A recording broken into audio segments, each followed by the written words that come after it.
Dinosaur বিলুপ্তির পর পৃথিবীর সামুদ্রিক জীবনের ইতিহাসে নতুন আলোকপাত করেছে মিশরের এক যুগান্তকারী আবিষ্কার। মিশরের পূর্ব মরুভূমিতে প্রায় ৬,২২,০০,০০০ বছর আগের একটি জীবাশ্ম ক্ষেত্রের সন্ধান পেয়েছেন দেশটির নেতৃত্বাধীন একটি আন্তর্জাতিক গবেষক দল।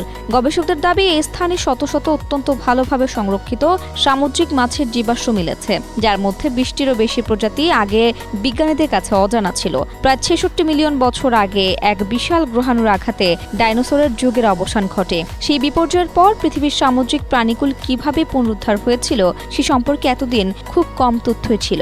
গবেষকরা জানিয়েছেন, মিশরের পূর্ব মরুভূমিতে আবিষ্কৃত এই জীবাশ্ম ক্ষেত্র থেকে ৩টি সম্পূর্ণ মাছের কঙ্কাল উদ্ধার করা হয়েছে, যা এই আবিষ্কারকে আরও গুরুত্বপূর্ণ করে তুলেছে।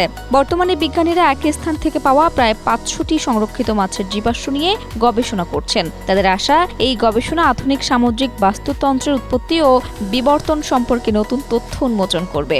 এদিকে মিশরের মানসুরা বিশ্ববিদ্যালয়ের বিজ্ঞান অনুষদে জীবাশ্মবিদদের এই গুরুত্বপূর্ণ গবেষণা এবং তাদের যুগান্তকারী আবিষ্কার প্রদর্শন করা হচ্ছে।